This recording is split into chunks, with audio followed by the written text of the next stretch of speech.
हम आपको बताएंगे कि आज के बाजार में क्या कुछ खास है, खबरें कौन कौन सी हैं और उसका इम्पैक्ट मार्केट के ऊपर होगा क्या। आज की चर्चा में हमारे साथ मेहमानों का एक खास पैनल होगा, उनसे हम अलग अलग कमोडिटीज़ पर बात करेंगे, आपके सवाल भी लेंगे। आप नंबर नोट कर लें 022-2300-1634। इसके अलावा आप 022-2300-1635 पर भी अपना सवाल पूछ सकते हैं। चलिए, और आज हम सबसे पहले बात करेंगे, चूँकि चने को लेकर बहुत सारे सवाल खड़े हो रहे हैं, खास करके जो एजेंसियों के जरिए चने की बिक्री हो रही है भारत दाल के लिए, क्या उसके बदले चना मिल रहा है। इन तमाम बातों को लेकर हमने पहले भी इंटरव्यू किया था और इस वक्त हमारे साथ केंद्रीय भंडार के एमडी मुकेश कुमार जुड़ चुके हैं। मुकेश जी, बहुत बहुत स्वागत है आपका जी बिज़नेस पर। और इनफैक्ट पिछले हफ्ते भी हमने आपका इंटरव्यू किया था मंगलवार को। बहुत सारे लोग ये सवाल खड़े कर रहे थे कि केंद्रीय भंडार से जो चना निकलता है भारत दाल के लिए, दाल में कन्वर्ट होने के लिए, वो दाल में कन्वर्ट होके नहीं आ रहा है, बल्कि चना ही बिक जा रहा है। आपने बहुत सारे सवालों के जवाब भी दिए। 6-7 दिन बीत गए हैं, बीच में भी कुछ कंप्लेन अलग अलग मंडियों से आ रहे थे। अभी ताज़ा सिचुएशन क्या है?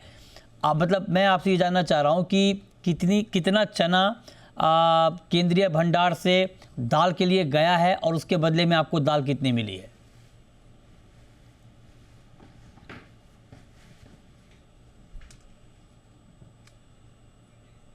सर आप म्यूट पे हैं, अनम्यूट हो जाएं। मुकेश जी आप म्यूट पे हैं।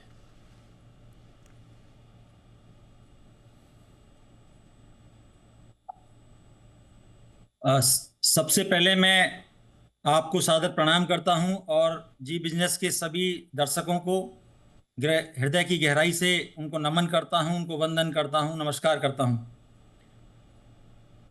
जैसा कि मैंने पिछली बार भी कहा था कि सरकार ने चना बेचने का न तो किसी को राइट दिया है, न चना बिक रहा है इस तरीके से जैसा बताया जा रहा है। और किस मंडी में किसका चना बिक रहा है इस पर हमारा कोई कंट्रोल नहीं है। केंद्रीय भंडार ने भारत सरकार ने 3 एजेंसीज को अधिकृत किया है कि वो जो चना एलोकेशन हुआ है उससे दाल में कन्वर्ट करके, यानी 80,000 की क्वांटिटी पर एजेंसी जिसको दाल में कन्वर्ट करना है चने को, 80,000 मेट्रिक टन को, और 20,000 मेट्रिक टन चने को क्लीनिंग सॉर्टिंग करके रिटेलिंग करना है उसका। ठीक है। उसी गाइडलाइंस के तहत तीनों एजेंसीज इस पे काम कर रही हैं और केंद्रीय भंडार भी उसी तरीके से, जिस प्रकार से भारत सरकार ने गाइडलाइंस दिए हैं, जिस प्रकार के निर्देश दिए हैं, वो उसी के अनुसार हम लोग उसकी रिटेलिंग कर रहे हैं। ओके, चलिए, तो आप कह रहे हैं कि जो गाइडलाइन है उसी के अकॉर्डिंग आप लोग इस प्रोसेस को आगे बढ़ा रहे हैं, ये अच्छी बात है। लेकिन मेरा एक सवाल आपसे ये होगा सर, अगर आप हमारे ऑडियंस को ये डेटा बता पाएँ मुकेश जी, कि अब तक केंद्रीय भंडार से कितनी मात्रा में चने का डिस्पोजल हुआ है और उसके बदले आपको दाल कितनी मिली है? देखिए, जैसे पिछली बार भी हमने बताया था कि हमें टोटल एलोकेशन जो हुआ वो 1 लाख मेट्रिक टन का हुआ। उसमें से 12,000 मेट्रिक टन को हमने प्रोसेसिंग के लिए, अंडर प्रोसेसिंग है वो चना। इसमें टर्न रेशियो ऑलरेडी ने डिसाइड किया है कितने चने से कितनी दाल बनेगी। तो उसी रेशियो के अनुसार कार्य करते हुए हमने 2770 मेट्रिक टन दाल 14 दिसंबर तक हमने सेल किया है अपनी रिटेल स्टोर्स के माध्यम से और मोबाइल वैन्स के माध्यम से। तो मतलब आप ये कह रहे हैं कि आपने 12,000 टन चना जो है वो अभी तक दाल के लिए डिस्पोज किया है और उसके बदले आपको 2700 टन मिला है, राइट सर? वो प्रोसेसिंग के लिए हमने अपने मिलर्स को दिया है और उसमें से 2770 मेट्रिक टन दाल हम लोगों ने लेकर के सेल किया है। तो जो 75% का रेशियो है सर, उसके मुकाबले तो ये बहुत कम है मुकेश जी। प्रोसेसिंग में टाइम लगता है सर, और अच्छा। ये इसको पूरी जगह पे मार्केटिंग के लिए आपको लॉजिस्टिक इंफ्रास्ट्रक्चर और ये सब की जरूरत पड़ती है। अच्छा। और तो उसको धीरे धीरे आगे बढ़ाया जा रहा है। आने वाले समय पूरे भारतवर्ष में इसको चलाना है। और जैसा कि आपको तो सब कुछ पता ही रहता है जी जी, कि वो कहाँ से कहाँ किन गोडाउन से मिलेगा और कैसे प्रोसेस होगा, तो उसको एक प्रक्रिया है सर। अच्छा, तो सर अभी तक आपने डीओ कितना इशू किया है? कितनी मात्रा के लिए डीओ जारी किया है आपने? डीओ हमने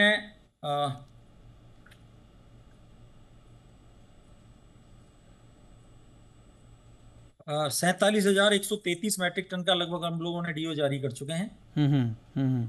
तो सर एक टेंटेटिव टाइमिंग मैं चाहता हूं कि ये 47,000 टन के आसपास का आपने डीओ जारी किया है, तो कब तक ये जो चना आपने इशू किया है इसके बदले आपको पूरी दाल मिल जाएगी या चने का डिस्पोजल हो जाएगा? इस पूरी प्रक्रिया में कितना वक्त लगेगा?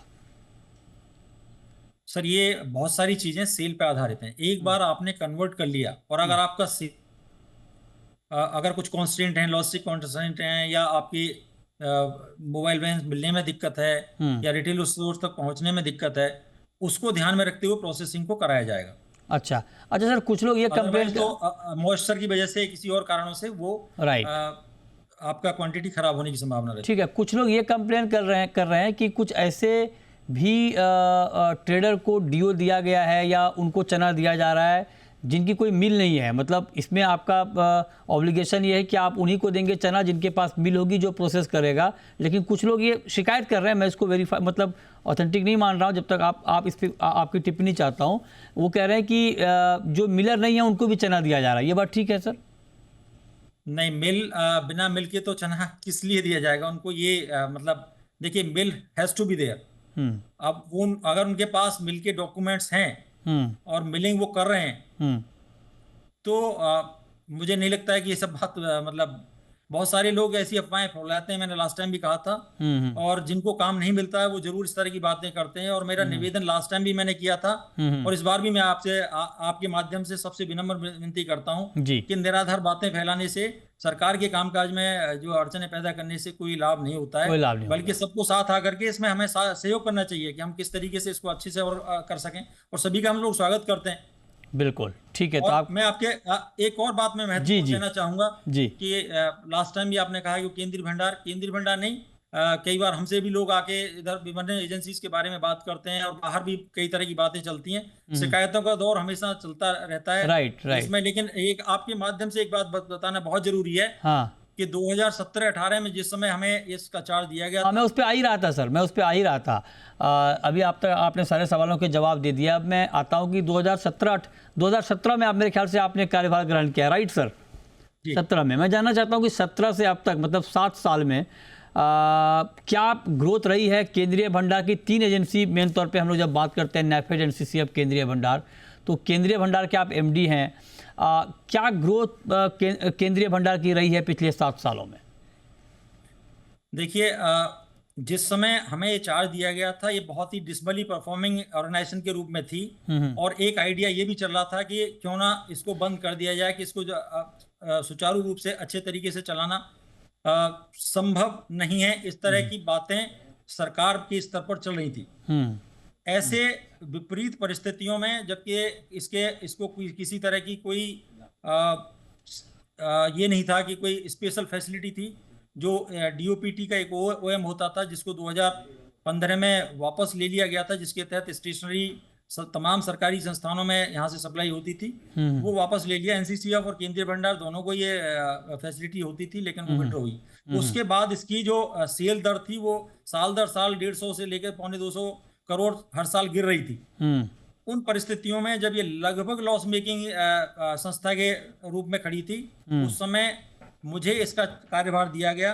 और आज आपके माध्यम से सभी को इन्फॉर्म करने में मुझे खुशी हो रही है कि हमने 750 करोड़ के टर्नओवर पर इसको टेक ओवर किया था। अच्छा। और आज ये 5,930 करोड़ के टर्नओवर को लास्ट फाइनेंशियल ईयर जो क्लोज हुआ है 31 मार्च को, उसको पार कर चुकी है ये। और ये भी अगर आप देखेंगे आंकड़े, तो विश्व में ये एकमात्र ऐसी संस्था है जो 134% की एवरेज ग्रोथ रेट के हिसाब से ये प्रगति कर रही है। लास्ट 6 साल में ये प्रगति करके हम ये आंकड़े तक पहुंचे हैं। उसी प्रकार से प्रॉफिटेबिलिटी भी हमारी बहुत ही शानदार रही है।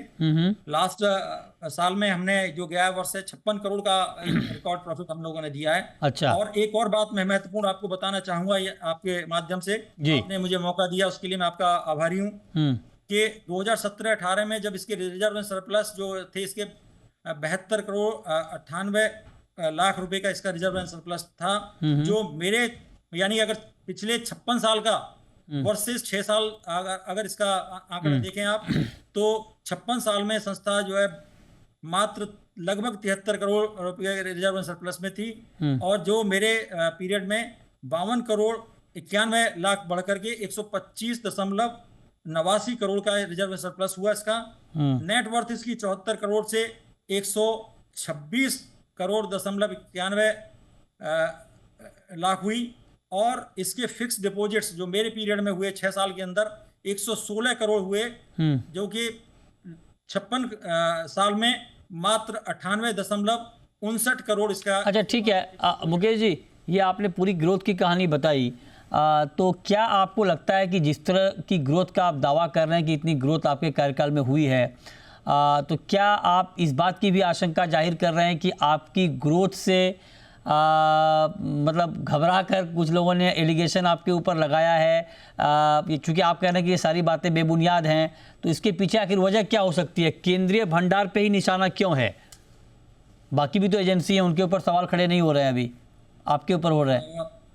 सवाल सब जगह हैं, ये बात यह है कि कौन कहाँ गया वो एक बात होती है सर, लेकिन गिराने के दौर में उठाने वाले कहाँ मिलेंगे आपको, जहाँ हम लोग ऐसी प्रकृति और संस्कृति देश में चला रहे हैं कि यहाँ हम गिरा के खुश होते हैं, किसी को उठाकर खुश होना हमारे। कौन गिरा रहा है मुकेश जी आपको? कौन गिराने का प्रयास कर रहा है आपको? नाम बताएंगे सर, कौन गिराना चाह रहा है आपको? हैं कुछ सोर्सेज, मैं एक बार फिर आपके पास व्यक्तिगत रूप से आने की कोशिश करूंगा, क्योंकि ये उचित नहीं होता इस तरह मैं अभी बातें करूं, लेकिन बहुत सारे फोर्सेज इस तरह के काम करते रहते हैं, ऐसे प्रयास जारी रहते हैं। लेकिन मेरा यही मानना है कि हम सब मिलकर के, देखिए माननीय प्रधानमंत्री जी ने एक मुहिम चलाई है कि हम महंगाई दर पर कंट्रोल करें, और हम सुनीति जी के साथ हम सभी मिलकर के देश के सभी लोग अगर इसमें प्रयास करेंगे, एक यज्ञ है ये। ठीक है, तो सर ये बताइए, क्योंकि ये बड़ा फ्लैगशिप, ये बहुत फ्लैगशिप योजना सरकार की है, भारत दाल भारत आटा, है ना, तो और इसके जरिए सस्ते भाव पर इन कमोडिटीज़ की सप्लाई का एक प्रयास है। तो आप जो लोग चने के ट्रेड से जुड़े हुए हैं, उनको आप क्या भरोसा जी बिज़नेस के जरिए देना चाहेंगे? क्या वो बेखौफ होकर ट्रेड करें केंद्रीय भंडार से? अगर केंद्रीय भंडार के नाम पर कहीं से कोई चना लेके बिक्री कर रहा है तो वो जानकारी आप तक पहुंचाएं, आप कड़ा एक्शन लेंगे। आप क्या मैसेज देना चाहेंगे? नहीं, हमारा मैसेज बिल्कुल साफ है कि हम जो सरकार ने जो नीयत और सरकार की जो नीति है उसको आगे बढ़ाना हमारी जिम्मेदारी है, और हमें सब उसके लिए काम करना है। किसी भी तरह की अफवाहों पर लोग ध्यान न दें।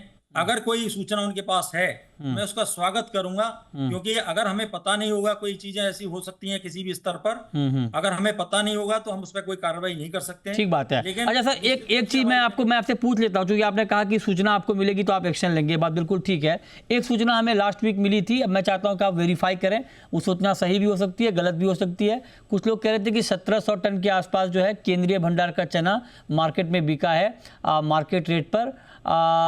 अगर ये इनपुट, चूंकि मुझे कुछ लोगों ने बताया कि खामगांव और आसपास की कुछ मंडियों में ऐसा हुआ है, तो क्या आप इसकी जांच कराएंगे? देखिए, जिस मंडी का नाम ले रहे हैं उसके आसपास हमें स्टॉक ही नहीं मिला है। अच्छा, तो मेरी तो समझ नहीं आ रहा है कि वो कौन सा कैसे रूट बदल सकता है, जबकि हम लोगों ने ट्रैकिंग सिस्टम वगैरह लगाए हुए हैं। ठीक बात है। और हम बड़ी पैनी नजर लगाए हुए हैं, क्योंकि हम लोग 18 घंटे इसी काम पे लगाते हैं कि किस तरीके से इस कार्य को सुचारू रूप से चलाएं। देखिए, ये मुकेश जी, आपकी ये बहादुरी है कि आप तीखे सवालों का सामना करने के लिए हमारे साथ 2 बार आ चुके हैं, और ये अच्छी बात है, ताकि मार्केट में एक ट्रांसपेरेंसी जाए, सही बात जाए, एक तरफा मैसेज ना जाए। तो आप ये भरोसा दे रहे हैं कि इस तरह की कोई गड़बड़ी नहीं हो रही है, अगर हो रही होगी तो उसके ऊपर एक्शन लिया जाएगा। बहुत शुक्रिया आपका हमारे साथ जुड़ने के लिए और डिटेल में इस मुद्दे पर फिर से बात करने के लिए।